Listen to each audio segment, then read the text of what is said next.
Hello, everybody. It has been quite a day, but I am glad to be here getting ready for Sunday Night Live.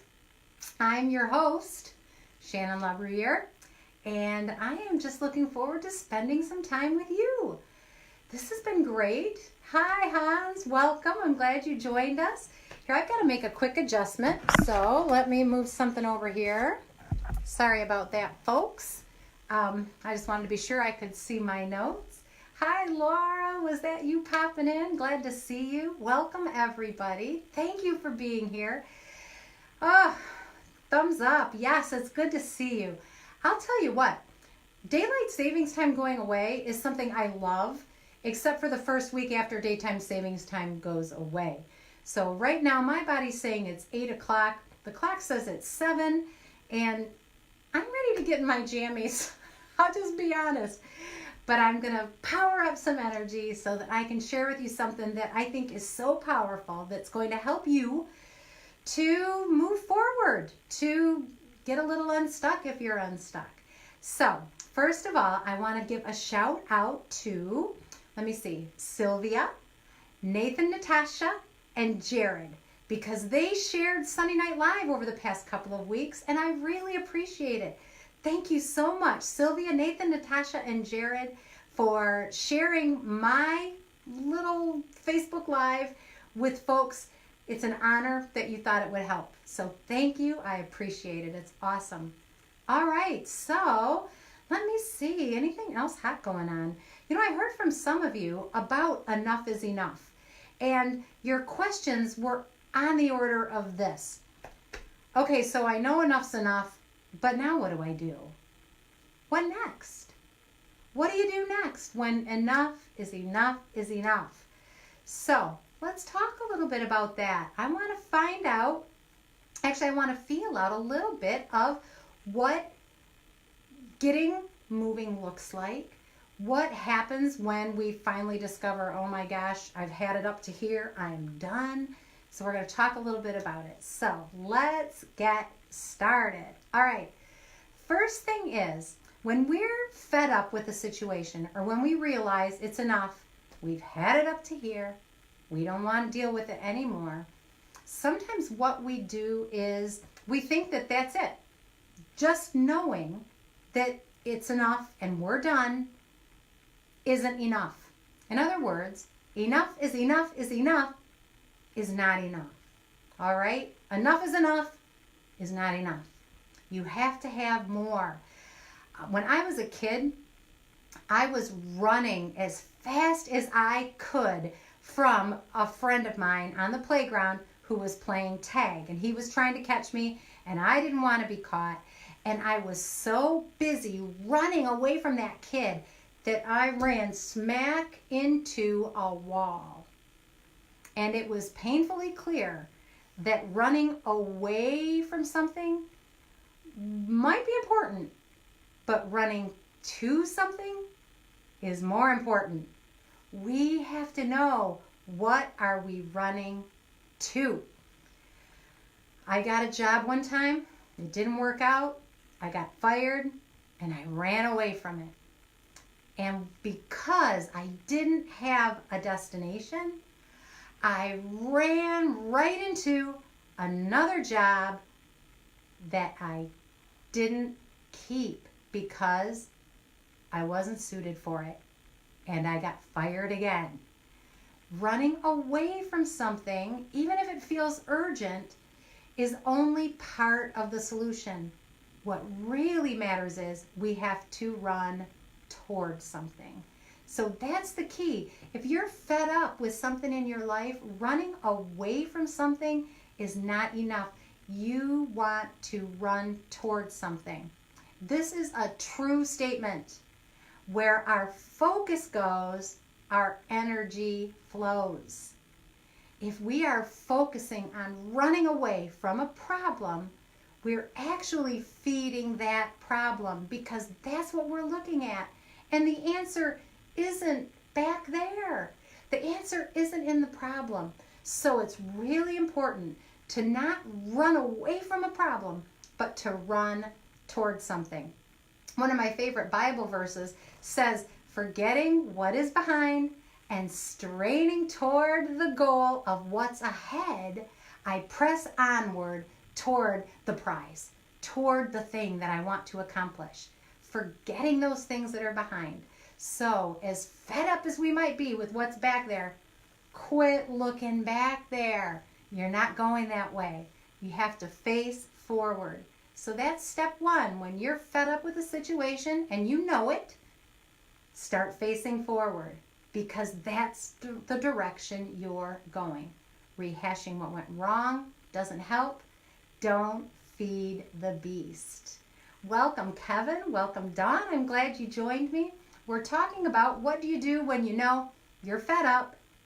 What are your next steps? And the first step is to face forward. We don't run away from things. We want to run toward things, right? Thumbs up, running towards something. Forget what's behind. Strain for what's ahead. Fight for it. Strive for it. Press onward toward the goal that you want to achieve. But you've got to know what the goal is, and that can sometimes be a challenge. You might not know right off the top of your head, especially if you've been in the same job for a while, or if you've been in the same negative situation, or if you've been stuck for a long time in a relationship that's not working. So those are the things that can keep us from being creative about facing forward. But the first thing you have to do is consciously look ahead. Jared, welcome. And hey, I gave a shout out to you at the beginning of Sunday Night Live to thank you for sharing my video in the past. It was awesome. I appreciated it. So thanks, Jared, for popping in. I appreciate seeing you. It's great. All right, so step one, you're done. You're fed up. You face forward. Gotta look forward, because where your focus goes, your energy flows. Okay? All right, the next thing is you have to set your GPS. How many of you have a smartphone?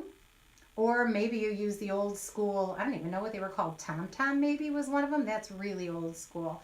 But yeah, you've got a GPS in your phone, right? So it's important for you, when you are done with a situation, you're wanting to go towards something, you need to know where to go. A few years back, we had a pool in our backyard, and it was a pain in the neck to clean. And so we went out and bought a vacuum, and we plopped it in, and it was automatic. So what you're supposed to do is hook it up to this hose, drop that vacuum into the pool, and it would just go around the pool and vacuum, and I didn't have to be the one out there doing it. So it was a wonderful device, except for all it did really was bump off of things. So I would put this vacuum in the pool, and then it would bump off of this wall, and then it would bump off of that wall, and it would bump off of that wall. And if somebody had left some diving sticks in the bottom of the pool, you know how you throw them in and dive, if somebody had left them in there, when that vacuum hit it, it would be totally confused, and it would go bumping off another direction, because it really didn't have a destination. Its whole job was to bump off of things and go the opposite way. It was always running from something. It was never going to something. And so if something got in its way, all it would do is bump it and then reverse and go in the other direction, and then it didn't accomplish anything. I would come home after a long day at work and look, and instead of this miraculous vacuum having swept my pool beautifully, it had been making circles around this dumb diving stick because it kept bumping into it, because it didn't have a destination. All it did was go around sucking, and it wasn't doing any good. Now, contrast that with Google Maps, right? If you pull up Google Maps and you tell it where you want to go, it's going to tell you. It can be a voice in your ear, or you can just look at it. It'll give you step by step. GPS is a wonderful thing as long as you know where you want to go. You have to have a destination. So when you're leaving your problem behind, when you're getting out of that situation that you are sick of, you've got to know where you're going, and then you've got to set your GPS. So, for example, you're in a job that you hate.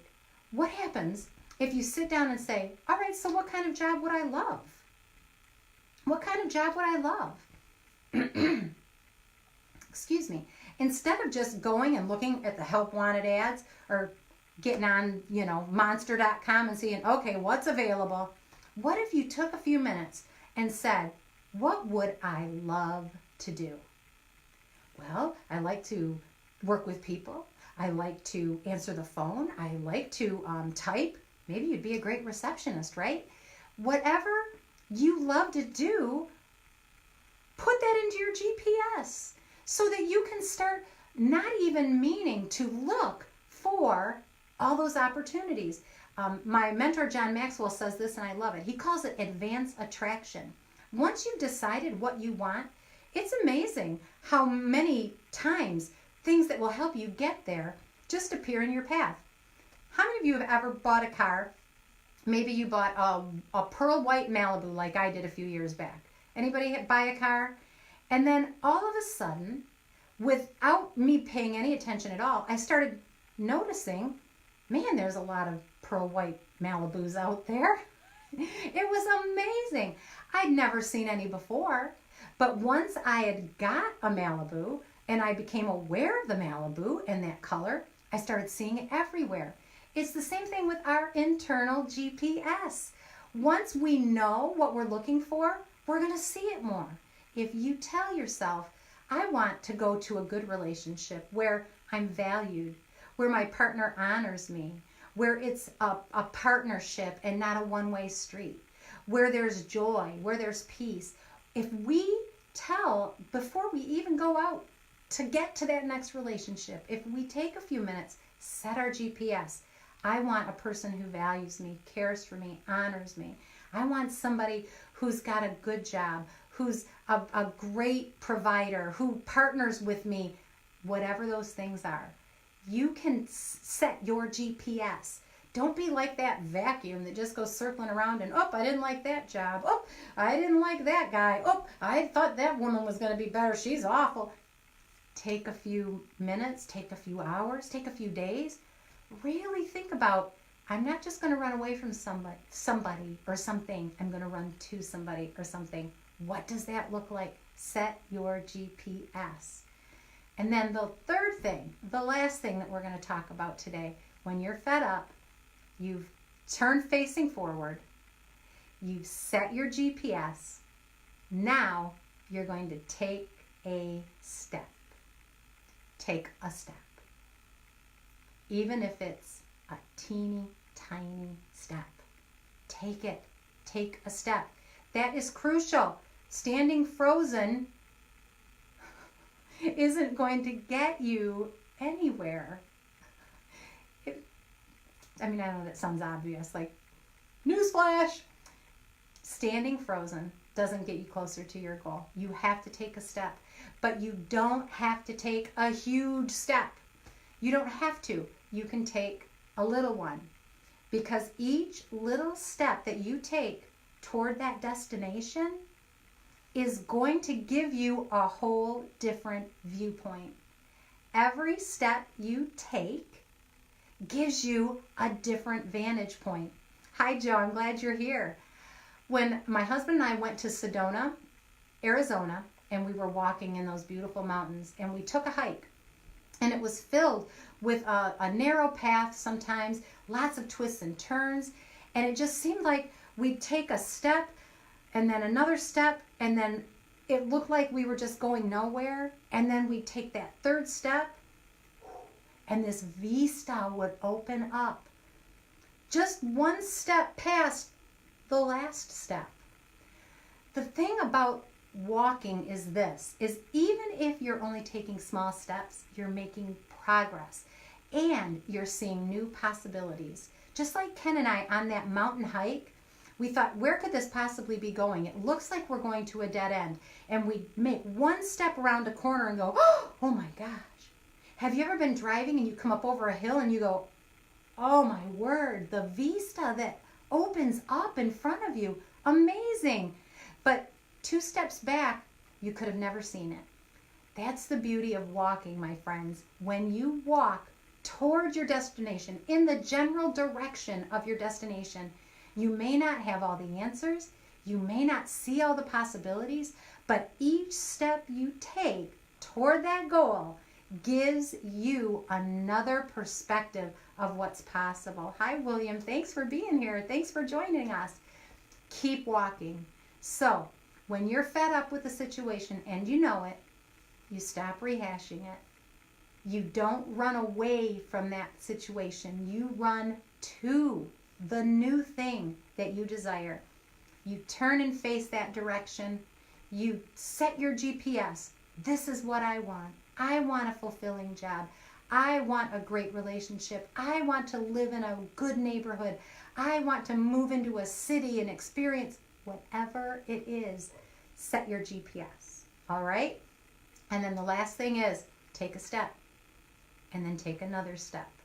Every step you take opens up your possibilities, shows you what's possible, and then you've got more options.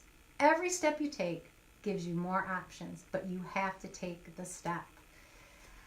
Thank you for joining me. Thank you for being willing to take steps on your journey toward growth.